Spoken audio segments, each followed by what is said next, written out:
मंच के सामने भी एक आसन भी बनाया है जहाँ पे पूज्य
बांग्लादेश के अंदर हिंदुओं पर जो अत्याचार हो रहे हैं और सिर्फ एक सत्ता का तख्ता पलट करने का यह अर्थ तो नहीं है।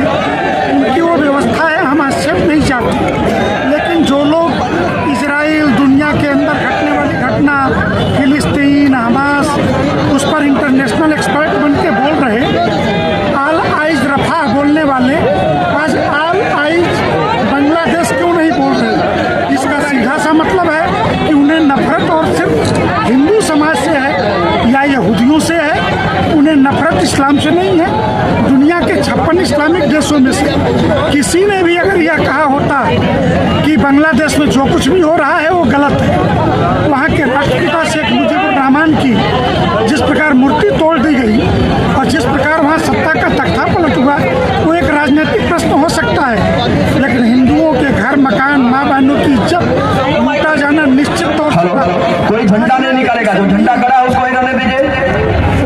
इनके मापदंड दोहरे हैं आचरण में, वो हमारे लिए राजनीतिक में राजनीति की दृष्टि से वैसा ही है कि जो कल तक पूरे देश में अलग अलग तरीके के सोशल मीडिया पे हैंडलों से हैशटैग चलाए जा रहे थे, आल आइज रफा, वो आल आइज बांग्लादेश क्यों नहीं देख पा रही?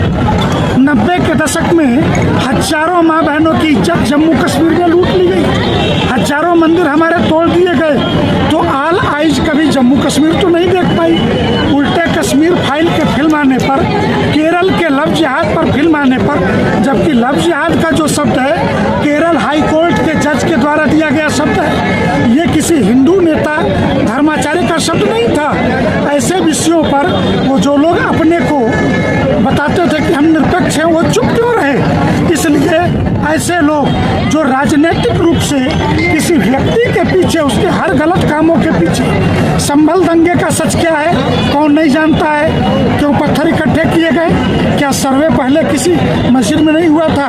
ज्ञानवापी में भी सर्वे हुआ, कोर्ट के आदेश से हुआ।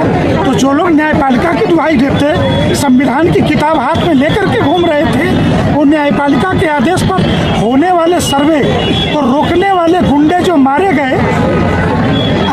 संघर्ष में, क्योंकि अभी तक ये साबित नहीं है जिस तरीके से पाकिस्तान के मेड इन पाकिस्तान वहाँ से गोलियां मिल रही हैं, इससे ये साबित नहीं हुआ है कि पुलिस ने मारा है। परंतु इसके बाद भी 5-5 लाख का मुआवजा, तो ये तो सीधी सी बात है, इसको हम राजनीतिक रूप से मानेंगे कि सुपारी दी गई थी हिंदुओं को दंगे में मारने के लिए और पुलिसकर्मियों को मारने की सुपारी दी जा रही है। इससे न्यायिक व्यवस्था तो नहीं चल सकती, देश में कोई भी लैंड ऑर्डर नहीं चल पाएगा। आज आज़ादी के इतने वर्षों बाद हिंदुस्तान में हिंदू सुरक्षित नहीं है, क्या वजह है? इसका कारण है कि पिछले 60-65 वर्षों तक इस देश में जो सत्ता रही है वो हिंदुस्तान हिंदू के लिए बना, पाकिस्तान मुसलमान के लिए बना, ये स्वीकार नहीं कर पाई।